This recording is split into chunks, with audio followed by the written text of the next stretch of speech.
माननीय अध्यक्ष जी, आपका बहुत बहुत आभार।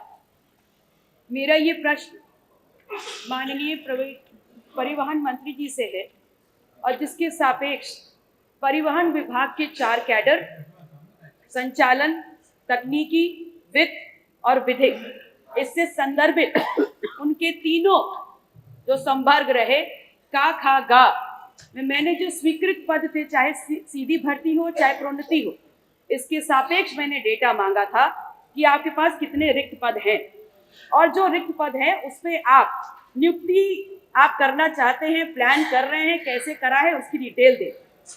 मैं सर्वप्रथम तो माननीय मंत्री जी को धन्यवाद दूंगी कि आपके विभाग और आपके अधिकारियों ने भरकस प्रयास किया है कि एक एक मेरे पूछे गए सवाल का बड़ा डिटेल्ड जवाब दें, लेकिन ज्यादा सावधानी और ज्यादा डिटेल देने के चक्कर में आपने अपने विभाग की पोल और सरकार की अक्षमता को स्वयं खोल के रख दिया। आपने जो डिटेल दी मुझे उसमें समूह खा और गा में जो वैकेंसीज हैं, चाहे रिक्त पद, चाहे सीधी भर्ती की हो और चाहे प्रमोशंस की हो, मोर देन 50% वैकेंसीज अभी उपलब्ध है। और दूसरा, अगर समूह का की बात करें तो स्वीकृत पद के सापेक्ष जो संचालन सबसे महत्वपूर्ण विभाग होता है, संवर्ग होता है किसी एक विभाग का, उसमें 100% पद खाली। और मेरा ये मानना है कि जब आप देखें सीधी भर्ती is directly proportional to promotions.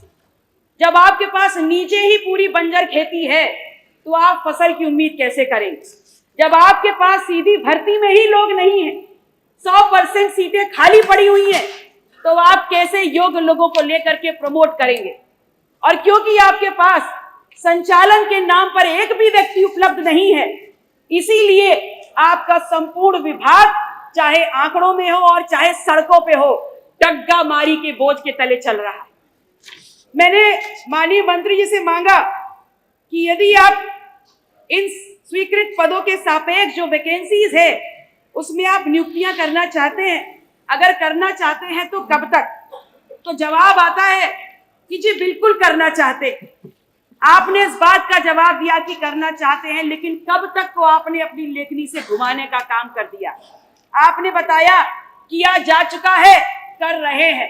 अगर किया जा चुका है तो कब किया जा चुका है इसकी डिटेल टेबल करें, और अगर कर रहे हैं तो कब तक करेंगे इस बात की डिटेल करें। Thank you.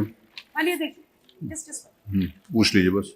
यदि इस समय सीमा जो आप निर्धारित कर रहे हैं उस तक भर्तियां और आरक्षण को लागू करते हुए ये भर्तियां नहीं होती हैं और उसमें जो पात्र अभ्यर्थी हैं वो बाहर हो जाते हैं, तो इस प्रक्रिया में इन्वॉल्व संबंधित अधिकारियों पर आप क्या कार्रवाई करेंगे? क्या इसका लिखित दस्तावेज तैयार है? यदि है तो टेबल करें, और यदि नहीं तो ऑल्टरनेटिव क्या है? माननीय मंत्री जी, पूरे संवर्ग का ख सबका पूरे जो है कितने सीधी भर्ती की है, कितनी पे जो है प्रमोशन का है, आपको बता दिया गया है।